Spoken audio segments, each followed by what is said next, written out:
Hey guys, what's up? How is everybody doing? And welcome back to No Huddle Fantasy Sports. Today is October 27, 2020.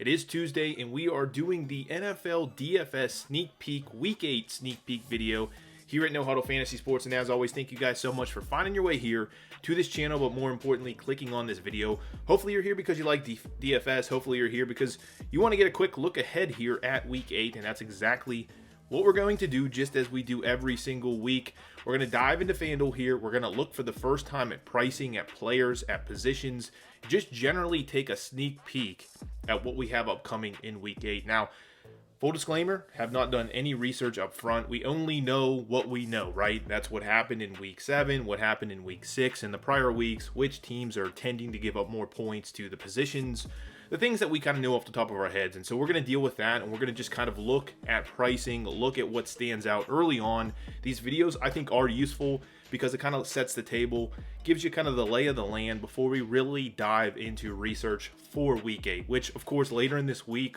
Friday, Saturday, we will publish a more detailed, in-depth playbook video, picking our picks, laying out which players we're actually going to play and build our core lineups around. So stay tuned for that. But as always, thank you guys so much for tuning in here. Let's get started at looking at Week 6 here. And as always, before we do that, let's take a quick glance in general, or I'm going to look at it and just tell you guys at what we have ahead of us in terms of some Vegas totals. Now, looking at it, relatively speaking, compared to the past few weeks, really the past couple of weeks, there are a ton of games that are under 50 for an over-under. And I say that mainly because we've dealt with some really high scoring matchups between teams. A lot of teams exceeding even 60 points in terms of a lot of matchups, 60 points in terms of over-under. So this week, a little bit unusual. I think it's going to be a lower scoring week. We'll have to see how it really plays out. But in general, I wanted to mention a couple of teams. The Las Vegas Raiders playing in Cleveland. That game, 54 as an over-under right now, one of the highest on the slate. You have the Minnesota Vikings playing in Green Bay. That is currently 54.5 as an over-under. And then coming down the list here, we have the Tennessee Titans visiting the Cincinnati Bengals. That also is at 54.5. And last but not least here, I would say one of the highest on the slate, the San Francisco 49ers playing in Seattle with a 54.5 over-under for that game, a later game at 425. So only 4 teams. I think there's one other game possibly at 50 or 50.5, but really only 4 teams or 4 games that are really stacking up for that heavy 50 plus over-under that we like to see for fantasy football, see for DFS. So keep that in mind as we navigate through here. And that said, let's jump into a random slate here. Of course, we are dealing with FanDuel, so if you're playing on DraftKings, this doesn't really apply. Hopefully you're still enjoying this. Maybe you can get some insight here as we mention some of these players, but in general, the pricing, of course, will be specific to FanDuel. Now, we have 11 total games on this slate. First time we're seeing some normalcy. Of course, FanDuel took a couple days to pay out that Sunday slate again, but in general, it looks stable right now. Things can change. Things have been changing every single week, so keep that in mind. As the week goes on, you could see teams bump up and down, go into the later slates, come into the earlier slates, be basically postponed. Things can happen, so pay attention. But as of right now, everything is stable. We have 11 total games for Week 8. Now, looking back very quickly to Week 7, overall, for me, it was a disappointing week.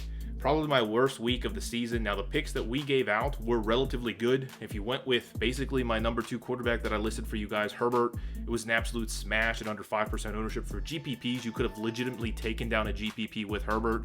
Really had a chance to do that with him, Adams, some other players I had listed. Running back was pretty successful for us. Unfortunately for me, I had about 40% ownership of Matt Stafford. So that really was a bummer and really hurt a lot of my lineups. But in general, it's an okay week in terms of the picks for myself, though. Full transparency here. You can't win them all. And going Stafford was not the greatest move on my end. But like I said, let's jump into this slate here for Week 8. Let's look at some things for the first time. Let's start with the quarterback position. Leading off here, and I will say right from the beginning, there are not a lot of, in terms of the matchups, so knowing what teams we have playing this weekend, I, off the top of my head, couldn't think of one smash spot. There's nothing that really stood out, just kind of looking at the slate outlook here. So we'll dive into it, of course. Patrick Mahomes, Russell Wilson, Aaron Rodgers, Lamar Jackson, and Josh Allen round out the top 5 most expensive players. None of those guys looking at them right off the bat here, none of those guys for their expensive price tags above $8,000 stand out to me. I mean, Patrick Mahomes is $9,200 here, and I'm not spending $9,200 at home versus the New York Jets. It's an elite matchup, but they're going to win by 3,000 points.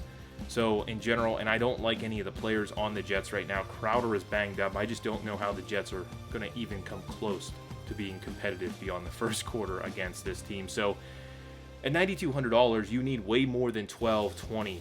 The last couple of weeks, he's barely exceeding 200 passing yards. He's only throwing the ball 23, 26 times. I mean, he's having an excellent season, of course. It's Patrick Mahomes, but from a fantasy perspective, we're not paying $9,200 for Patrick Mahomes unless there's nothing that's going to change my mind on that. I'll just say that right now. Russell Wilson, tough spot versus San Francisco. He is playing at home. Of course, coming off of that late night hammer game, him and Murray just went back to back, crushed a lot of DFS right from that game specifically the other night on Sunday night. But in general, I mean, you can go there if you want to save or play. It's definitely Russell Wilson. I would take him over Mahomes, but I probably won't go there. I think coming down to Aaron Rodgers is plausible here. Did really, really well versus Minnesota week 1. Now he gets to face them at home. I think Minnesota, from an offensive perspective, has gotten better. They're starting to find their identity a little bit more. They should have Dalvin Cook back. So I think this game can remain competitive in Green Bay. 364 yards week 1 versus them. Threw the ball 44 times, had 4 total touchdowns. Devonte Adams is back in the lineup. I do like Aaron Rodgers. If you're going to force me to pay up a quarterback, Aaron Rodgers stands out at $8,400 to me over some of these other guys. More so than Lamar Jackson, who has, similar to Mahomes, just for these price tags. Now, he is lesser expensive, but this dude has not thrown for 200 yards in 4+ weeks. So you need more out of Lamar Jackson, and right now through the passing game, you are not getting that. Yes, he still has that floor being established by his run. He had 100+ yards in his most recent game on the ground, but he followed that up with only 186 passing yards. He's playing the Steelers. He is at home. Tough matchup. I just don't think I'm going to go there for Lamar Jackson. I think you can go to Josh Allen here at $8,200. I still probably prefer Rodgers. Both these guys at home, so you don't really like that. But this is going to be an extremely competitive game versus New England, right? If the Bills are going to win this division, if they're going to establish themselves as the team to beat in that division, in the AFC, really, they have to take care of New England. So you got to think they're going to go full throttle here. Hopefully New England can come off of this past week where I think they put up, 3 points?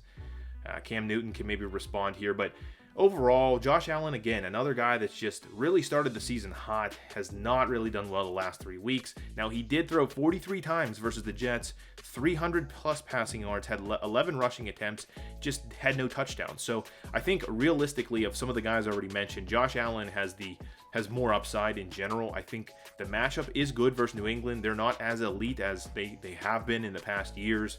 Hopefully, again, New England remains competitive on the road here.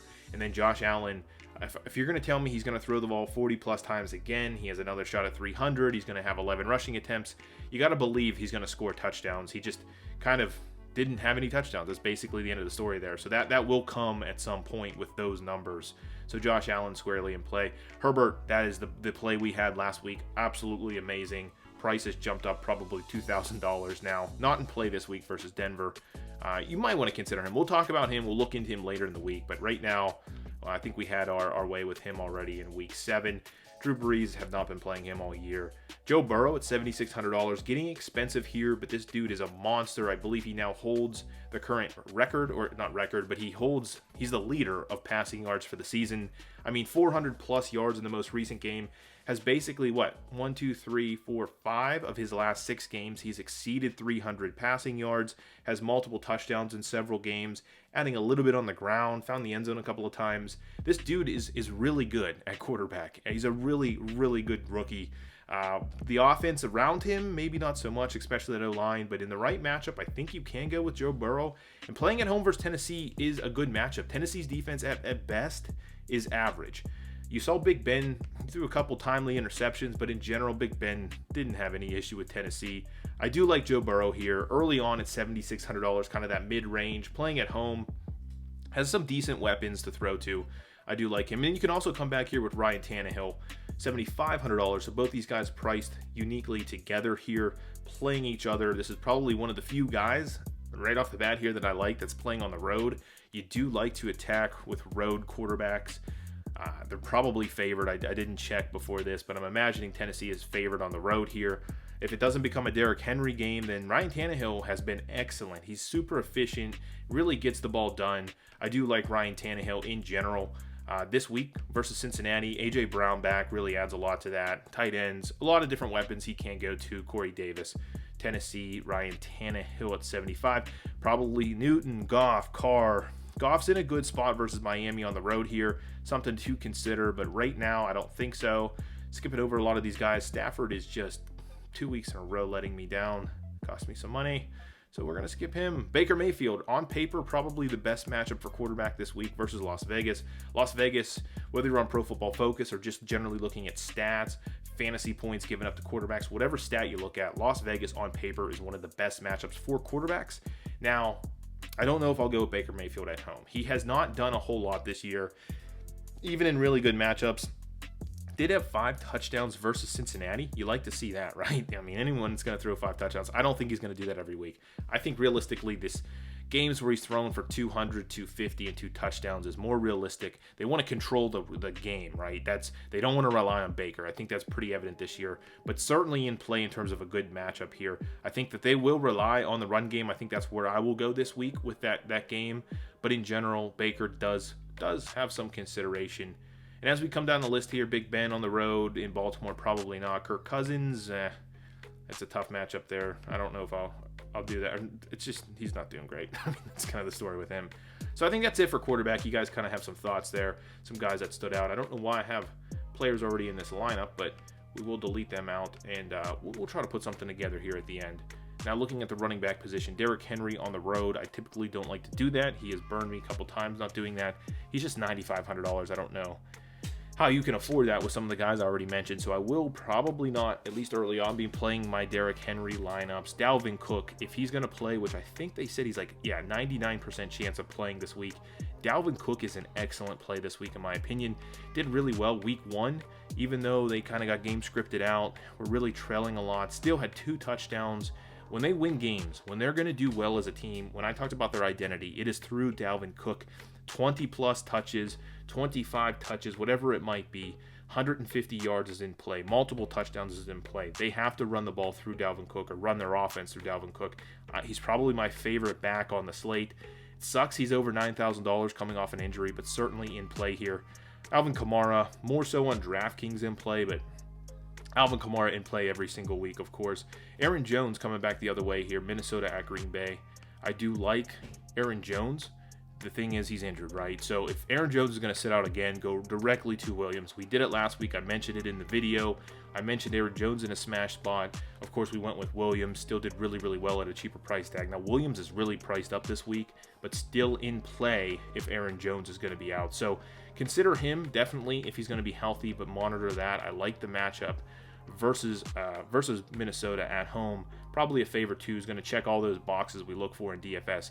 Do really like Kareem Hunt. $8,200 is pricey for Kareem Hunt, but playing at home in a good matchup, in my opinion, versus the Raiders. Raiders are just really bad on defense this year, both against the pass and the run. Just not a very, very good defense. They're traveling across the country from Las Vegas to Cleveland. Again, I mentioned Kareem Hunt in a great spot versus that defense. In addition to that, he is their lead back with Nick Chubb out, 18 plus. You're looking at 20 plus touches overall with catches. Does a lot of work through the receiving game. He's going to play all 3 downs as a back. Kareem Hunt definitely in play at $8,200. I'm not going to mention every guy. I think this video would take all freaking day, but just coming down the list here, I mentioned Jamal Williams, really priced up to $7K already. Just, I guess, out of precaution that he will be, again, the starter this week. James Conner, nah. Melvin Gordon, surprisingly, started the game off pretty rough, but finished very well. 19 total touches, 68 yards, scored a touchdown. You like that for $6,700. If he can basically guarantee close to 20 touches at that price tag, now I don't know if he will. Lindsey, of course, is involved in that backfield. A lot of issues with his suspension coming and DUI and things like that for Gordon. But I do like him at home versus the Chargers. I think that's a good spot for him. And the Chargers are worse versus the run than they are the pass, so definitely a good spot there. Again, coming down the list here, a lot of injured guys, a lot of different plays. Jerick McKinnon, I think you can take him this week on the road. His price has come down to $6,000. Did absolutely nothing this past week, but monitor that situation. Really, I think he is a better pass-catching back. Wilson is hurt and already ruled out. So I guess if it's him or it's Coleman, we'll have to check. We'll come down the list here. I'm not positive on Coleman's status, but McKinnon and Coleman both in play should they be healthy and playing. Darrell Henderson in a good spot, although he's on the road here in Miami. The problem is I'm just not really playing running backs from this offense because you saw it last night. Darrell Henderson, 15 attempts, 64 rushing yards, and guess who got the touchdowns? That's Brown, Malcolm Brown in the backfield. So, well, it looks like Phillip Lindsay got a concussion. So Melvin Gordon squarely definitely in play this week versus the Chargers. Going back up to him, I do at $6,700. I think he's one of my favorite plays. So let's start adding players here. We'll go with Melvin Gordon playing at home versus the Chargers. We'll go with Kareem Hunt. I talked about how much I like him, and we'll try to see what we can add here in terms of other players. Now, coming down a list here, Geo Bernard, if Mixon's going to be out again, he becomes a good play under $6,000. I don't think he's a must play. I think once his price has come up, it becomes more difficult because this is legitimately what I expected. You know, not doing a lot on the ground, but getting several receptions through the air. That's what you expected from Geo Bernard. So I think especially on DraftKings, he's more in play, but something to consider there. David Montgomery, they're just not utilizing Montgomery, in my opinion, well enough.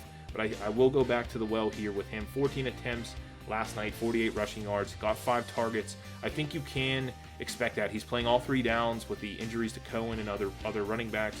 $5,800. I think he's definitely in play playing at home versus New Orleans. They're likely going to trail. Their offense hasn't been great, but nonetheless, Montgomery shouldn't come off the field. So I think those are kind of the running backs I want to mention early on. Coming over to the wide receiver position here, Devonte Adams definitely in play, in my opinion. I think he is, again, in just another great spot. You saw 16 targets last week. He crushed it. 196 receiving yards. He is, in my opinion, the best receiver in the league. I don't care what anybody says. When he's healthy, there's nobody. He does have probably the best quarterback of elite receivers right now, outside of Mahomes and maybe Tyreek Hill. But nonetheless, this guy gets a ridiculous amount of targets. I think the 17 targets in week 1, the 10, he's going to get double-digit targets. It's the bottom line. He's very, very expensive. It's hard to fit him often. It's hard to stack him with Rodgers. It gets very, very expensive. But you can come to expect double-digit targets. He's going to have double-digit targets in the, not double-digit, he's going to have multiple targets in the red zone too. Rodgers does like to go his way. Very, very good play here at the very top. We'll have to see if it fits. I'm not positive it will. Tyreek Hill, Michael Thomas, these guys obviously in play. Michael Thomas not so much, has not played much. We'll see if he even plays this week. Tyreek Hill, not going to play him for the same reason I'm not playing Mahomes. I think they're going to run away with the game. You probably will see lower ownership on DK Metcalf. He's $7,800. I don't think he should be, $600 more than Tyler Lockett because of Lockett's performance and Metcalf's non-performance the other night, but nonetheless, Metcalf is priced up more, so I will be probably, I would say, avoiding him, but we'll see how the lineups shape up. It's a tough matchup versus San Francisco. Adam Thielen definitely in play this week at $7,700. I believe Minnesota is going to trail, even though I do like Dalvin Cook on the road. I think you can, again, look what he did week 1 versus the same team. 6 catches, 8 targets, 110 yards, multiple touchdowns. I do like Adam Thielen for sure this week. I like Kenny Galladay's most weeks, but this matchup with Indianapolis is not great. If you're going to like Tannehill, you got to like A.J. Brown, in my opinion. This guy continues to see targets, continues to excel coming back from injury. A really good defense of Pittsburgh at 153 receiving yards and a touchdown. I do definitely like A.J. Brown versus Cincinnati this week. Coming down, one of my favorite plays on the week is going to be Cooper Kupp. Did not do a ton last night. They really didn't have to, but very efficient, 6 for 6 in terms of targets and receptions, 43 yards through the air. I like him. I think he's one of the best matchups, according to Pro Football Focus, wide receiver quarterback matchups on the slate. So I like him in Miami. I mentioned I would go Tyler Lockett at this price tag. I think I would go him. I think he's in a better matchup, depending on who really matches up with him. But in general, I mean, you're not going to get 20 targets, but a lot of ownership is going to go his way. He's cheaper than Metcalf. If you had to choose between the two, I would go there. Stephon Diggs, Robert Woods, all these guys are just kind of mediocre. Allen Robinson, he did leave the game last night. We'll have to pay attention to that. But I do like Justin Jefferson here at $6,600, looking like a good price on him. Same reason I like Thielen. Justin Jefferson did not do much week 1 versus Green Bay, but obviously lately is one of the best receivers. Honestly, one of the best fantasy receivers in the league. So Justin Jefferson could be in play this week. at that price tag of $6,600. Saves you a little bit of money. If you're going Joe Burrow, Tyler Boyd has been one of his most targeted receivers, one of his most reliable receivers. 100 yards plus, 13 targets, 1 touchdown last week. Pairs very well with Joe Burrow. Again, I mentioned a lot of the New York Jets and how there's no one. If they don't have Crowder, you can go with somebody like Mims, I think his name is. But in general, obviously pay attention to that injury. Deontay Johnson, if you're going Claypool, it's only because Deontay Johnson's going to be rolled out. Deontay Johnson, I don't think is going to be rolled out this week. Had a really, really good game. In play, $6,200. I think that price is still too cheap for him. I recommended him as a value play last week. Turned out very, very well in week 7. But in general, pay attention to the injuries on a lot of these guys. Coming down the list a little bit more here, T. Higgins, same thing with Burrow, pairs well. Anytime you can get Marquis Brown under $6,000, I'm interested, and I do like the spot for him this week versus Pittsburgh. I think this is going to be a very competitive game. I think if Baltimore's going to win this game, Jackson has to be pretty good through the air, and if he's going to be good through the air, this is the guy you want. He leads most advanced statistical categories, whether it's air yards for his team, the percentage of them, whatever it is. Marquise Brown really stands out. Now, he hasn't had the most amazing season, but time will tell here. If those stats play out, he's going to start to have some monster performances. I like him under $6,000. Really alleviates a lot of the risk for him. Jarvis Landry, OBJ is going to be missing time here. I think the rest of the season, actually. So Jarvis Landry comes in play. In addition to Landry, as we come down the list here, if I could find him, I'm sure. Yeah, Rashard Higgins, $5,500. Really good value play for him, in my opinion. But in general, 100 yards in this last game for him and Baker Mayfield. Will be the guy that's going to be filling in for OBJ in general. And that's probably it. I think if you want some value plays here, Hardman, this is the deal. Hardman really lit it up in terms of, I wouldn't say really lit it up. He had 2 targets, but he had 57 yards. If you're comparing Hardman versus Robinson, you would obviously look at the game logs and say Hardman. But in general, the guy that played the second most amount of snaps at wide receiver behind Tyreek Hill was Demarcus Robinson, not Hardman. So I think Demarcus Robinson definitely is in play this week. A lot of people won't go there because of the, seeing the game log and whatnot. But in general, those are my thoughts with him. And I don't know. It's tough for me to evaluate a lot of these players in terms of value plays this early because we just don't know. We don't know how injuries will shape up. But in general, I think those are some guys to consider as you build lineups this week. Some guys to consider at least early on in terms of their salary. Now, if we go back over to tight end, I will be avoiding Travis Kelce simply because you can't afford a $79,000, $8,000 tight end that they're going to be up 40-0 in a matter of minutes. So I don't think I'm going to go there with Kelce. George Kittle is in a good spot versus Seattle. Seattle historically has not been able to defend the tight end. They are better this year. George Kittle did some damage versus New England, which was surprising. I do like him. If you can afford it, I don't think I typically pay up at the tight end position.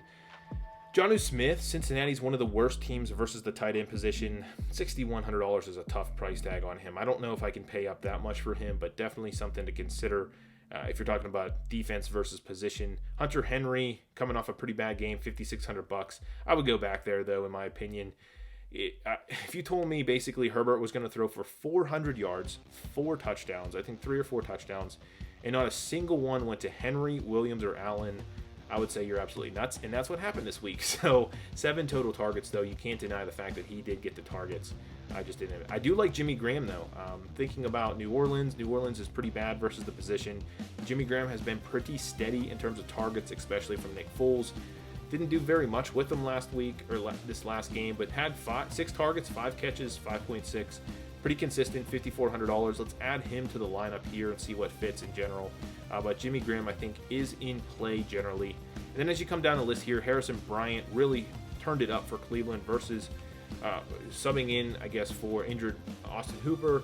We'll have to see if Hooper's back, but Harrison Bryant really, really did well. 2 total touchdowns at $5,000. So let's actually, to try to fit a roster here, let's throw Bryant in.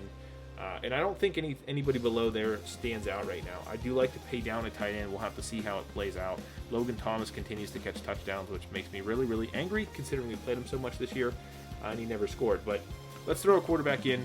Let's see if we can do an Aaron Rodgers lineup. I don't think this is going to be possible with Dalvin Cook. Yeah, it's definitely. We're going to have to find some value for sure. If we go to running back and add Dalvin Cook, we're at 4,000. Can we get a cheaper defense? Let's go with Detroit at home. $4,700. Do we have a $4,700?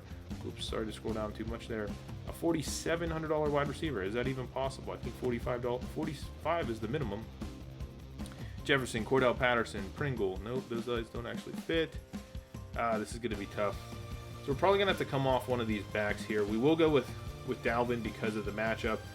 I guess we'll come off Melvin Gordon, and we will come down to a cheaper running back, Jerick McKinnon, Geo Bernard. We can go with a value back here, $5,800, and then it gets us $56 at the wide receiver. And some guys we talked about hopefully will show up on this list.